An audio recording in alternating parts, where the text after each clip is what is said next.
Hey friends, let's talk about something very general in terms of what USMLE is, what the processes are to get to the exams, and yes, there are processes before exams, and then how you go about preparing for your exams, and then um, also how you deal with the hurdles that you inevitably face during your exam preparation. So let's get started. This is sort of general overview of what we're going to talk about today. And in doing this, my vested interest is that I'm going to introduce you to USMLENepal, which is a platform that I started to help people, especially from Nepal, to go through USMLE, because while I was going through USMLE, I felt like I sort of did not have much support. And there were various reasons, but then I want there to be a resource available to help people go through this process. And I will talk more about it in detail. To begin with, what I'm trying to say is USMLENepal is not just another resource, because there is already evidence of resource available. For example, there is UWorld, and for those of you who are at the medical student level and that do not understand this, UWorld is just sort of question bank with awesome explanations. Sketchy, which is this visual mnemonic kind of thing. They draw pictures and then help you remember things. I used Sketchy Micro and Sketchy Farm during my preparation. First Aid, which in itself is a story, because there are layers to that book, and then you'd not be able to grasp everything that it has to offer on one go. So there are certain strategies that has to be in place for you to get the full advantage of the book. Boards and Beyonds is an awesome resource. That's a video resource. Emboss is another question bank, which can be a very good addition to your preparation if used wisely. Anki is awesome, and in future I plan to make a video about how I use Anki and how it is supposed to be used. It's basically a spaced repetition and active recall software. This is sort of a general overview of what USMLE preparation looks like in terms of timeline. Every year, with the exception being the coronavirus 2020 year, September 15 is sort of taken as the mark where we are supposed to apply via ERAS for the USMLE, for getting residencies of your choice. And then you apply to certain programs. You then go sit in the interviews, or maybe there will be virtual interviews for a couple of more years. We don't know that yet. But then to get to that point, you'd have to start someday, right? So a question that a lot of my friends and a lot of my colleagues ask me is when is the right time to start? And the answer to that has always been whenever. Wherever you are, just get started. And the second question, very logically, is how? How do you get started? That is where USMLENepal comes in.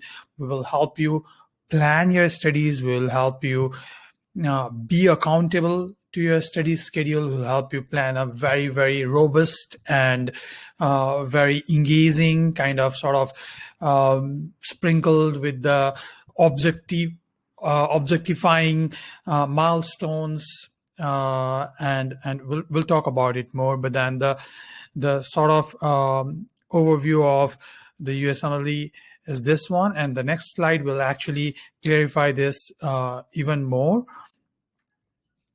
This is what happens. These are the sort of like big milestones that you will achieve. You'll give USMLE step 1, USMLE step 2, some sort of English test. Most probably is going to be the occupational English test from now on, because step 2 CS is cancelled, which is actually very, very good thing, because the exam was like too much in terms of how much money was to be invested in the exam rather than anything else.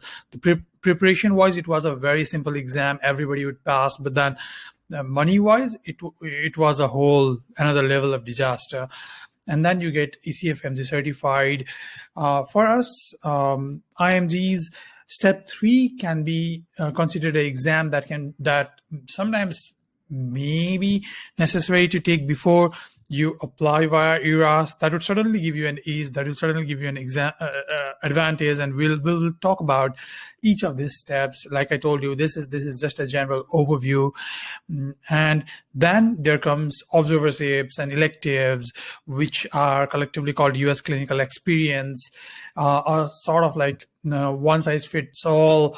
Advice in this regard is get at least 3 months worth of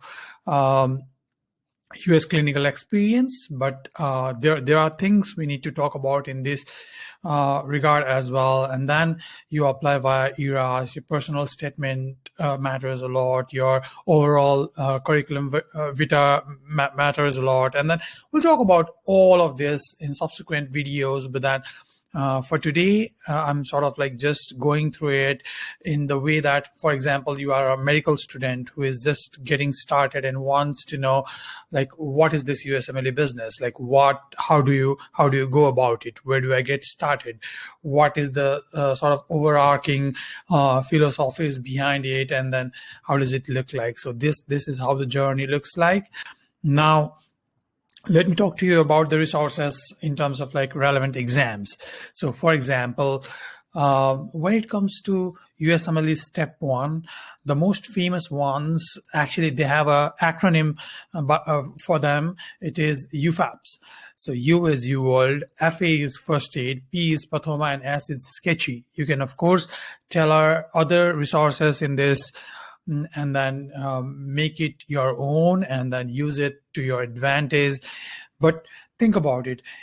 Everyone uses some combination of these resources and everyone gets different score in their exam. It ranges from like very low score to very high score. It's very unfortunate that people use the same amount of energy, same amount of resources, same types of resources and get low marks. And we at USMLENepal try and analyze this a lot. We talk with our seniors in various residency programs, and then we talk with our friends who are preparing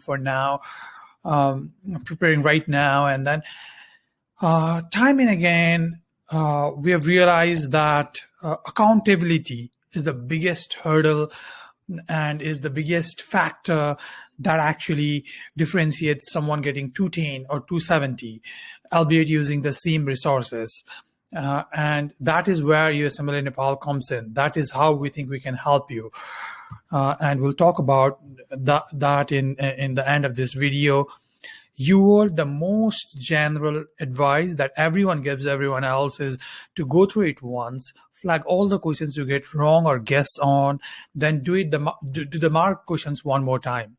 And that is a cliche for a reason. Cliches are made for a reason, right? I mean, that works. That actually works. But then can you optimize it? Of course. Can you tailor it to your own need? Of course. Is it easier said than done? Sit down and do like 40 questions per day? Of course, it's easier said than done. So what can be done?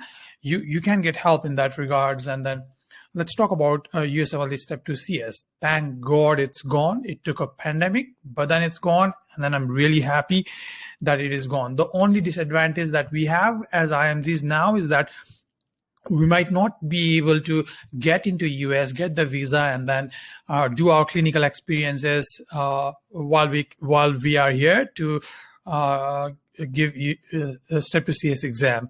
By the way, I did not come to US to give, I did not get to do any observerships while I came to give my Step 2 CS exam. So there are ways you can apply to get US clinical experiences, and we'll talk about that in its own video. It's a big topic and it surely deserves its own video. USMLE Step 3, the name of the game is statistics. Matter of fact, we are doing these free sessions for USMLE statistics. The links are always available in USMLENepal Facebook group. Go check it out and then join the sessions and learn how you can use the same concept of statistics in your Step 1, Step 2, and Step 3. This is sort of the main formula, so to speak, that we use to design our courses, to design our programs that helps people go through USMLE preparation, our formula that we think works all the time is that high quality preparation is equals to right resources, of course, times time spent, how much time you spend in each resources, and then how do you allocate that and how do you make that productive, and intensity of focus. How focused are you while you are studying? So each of these three parts can be worked on and can be used in your advantage. Let me just read that out for you. Being super productive for 16 hours every blue moon does not matter if it's not something that you can rely on. Steady progress towards your goal quickly adds up. It becomes something you can learn to optimize in terms of planning and getting the most out of each hour spent. That's the thing. When you sit down, when you start to prepare for USMLE, you realize that you sit down and then you get started, but then very quickly you realize that it is not as easy as you thought. It takes effort and it takes certain strategies to sit down for hours on end and then study. It's a muscle. It builds with time, and you need a support to guide you through that.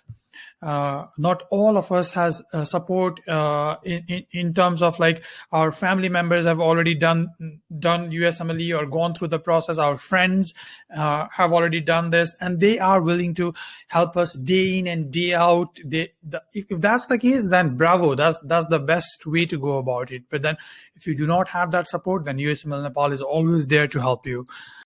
And then something called Parsons law, which says that work expands to fill the time that we allocate to it.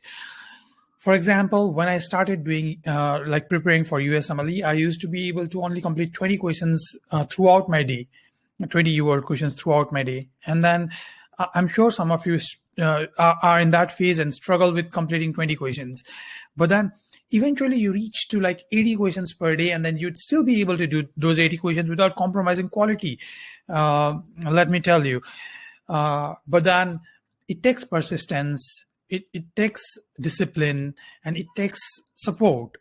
So what I'm trying to tell here is it is a process. It is a process. You go through it, and then a very famous thing that's said in all USMLE forums is that it is not a sprint, it's a marathon. So go about it very strategically, go about it very slowly and steadily, and you will reach there. In terms of a lot of my friends tell me that like they get tired and then they cannot do more than 20 questions even when they have time. What I try to tell them is that mental faculties are capable of continuous hard activity. They don't tire like arm or leg. All they want is change. And what that means in terms of like doing UWorld is always do UWorld in random mode, always. And always do it in timed exam mode. That way, the context will keep on changing, the content will keep on changing, and it'll at least provide you with some entertainment in terms of like some stimulation for your thought process. And that is very, very important, because like I said, when you feel like I'm very tired today, I cannot think anymore, the thing is that you're bored. You have been doing same thing over and over and over and over again a lot of time, and you do not want to do that. That does not work. So the other thing that I want you to take away from this video is that burnout is a very, very real thing. So what I want you to understand is that you need to put more thought into your leisure. When it comes to relaxation, don't default to whatever catches your attention at that moment. We always start by scheduling our study hours and then leave some time for breaks, if any, and then we don't even think about what we are going to do during this break. But then the thing is that what is entertainment for me might not be an entertaining thing for you. It might not give you that rejuvenation that your brain requires. Maybe you need a nap. Maybe you need a talk with a friend. Maybe you need to go out and walk for a bit. So think about it. Think about your leisure. Think about what you are going to do during your breaks, and then utilize your breaks properly. That can be very pivotal in terms of like how your preparation works out for you. So in terms of overwhelming amount of resources, I mean, there is Sketchy and there's Pathoma and there's Boards and Beyonds, and there is like anything you want, Kaplan and physio and whatnot. So how do you fit all of that in? You don't. You have gone through medical school already, or you are going through medical school already. You have at least completed your +2. So you know what works for you and what does not work for you. Use that to your advantage. What was the resources that helped you the most in the past? So what is similar to that now? Use that. Of course, try new things, but then try them. You don't have to like completely go through them. Maybe a video resource works for you. Maybe if you follow first aid using a video resource, that would be the best preparation for you. Maybe visual mnemonics work for you. Maybe they don't. Maybe you are someone who likes to discipline yourself and do certain number of cards every day. Maybe Anki works for you. Maybe it does not. So be very mindful of what works for you, and then make a schedule and then fit things in the schedule. Always remember that your effort, that is around which the structure develops. You don't need a perfectly formed structure before putting in the effort.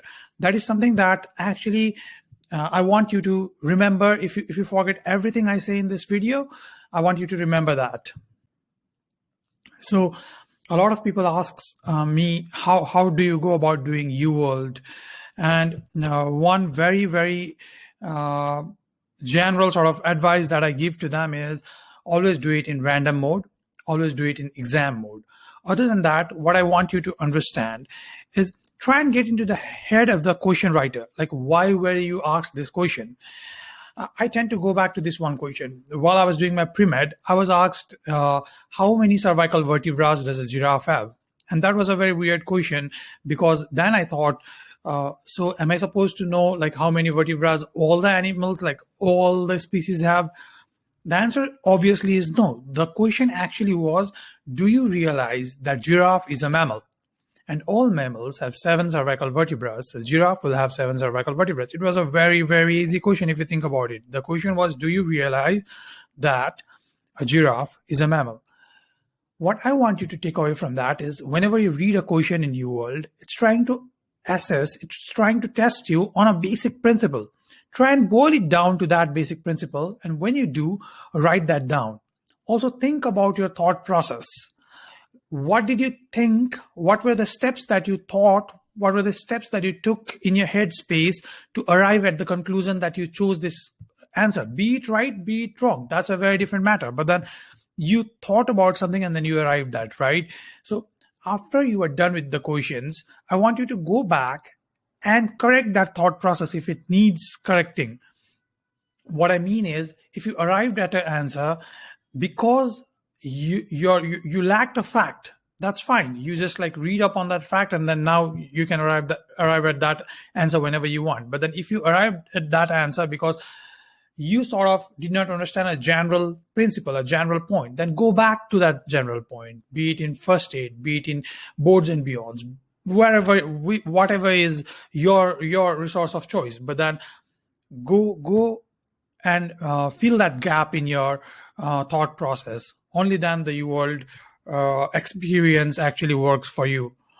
And we will of course talk about this more in subsequent videos. And then that is one sort of foundational principle on which USMLENepal was built on. To like we believe in improving thought processes rather than just mugging of facts. So this is where we started. USMLENepal is not just another resources. It is actually about involvement and accountability. We will make you accountable by providing you coaches. You will get coaches through USMLENepal, and they will have a weekly meeting with you. They will talk about what are the hurdles for you, what difficulties are you facing, how was the week for you, how many questions did you do per day, why could you not do so many questions in that day, what are the difficult topics. They will help you with the topics. They will show you the resources.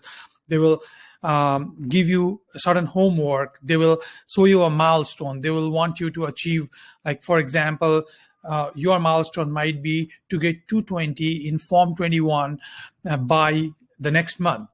So what are the things that you are going to do this month, each day, to get there? What if you got there? What if you got less than that? What if you got more than that? How would you change your sort of daily schedule based on the score? So the goal is to objectify everything rather than believing in the subjective sort of guessing game and thinking that, okay, I'm doing good because my friends say I'm doing good or I feel good. That can be very detrimental to a lot of us. So we want to objectify the preparation. That's one way we want to help you go through it. And like I already told you, if I am your coach, then I will sort of give you a call every week in a video conference sort of situation, and then we'll talk about your problems. We'll talk about what struggles you are having. We'll talk about what topics you need like better grasps on, and then how will we go about doing that? What are your target scores? We'll talk about the observership programs. We'll talk about how to go about giving the English test and all that. So it's a whole package sort of thing. Actually, I just want to clarify this.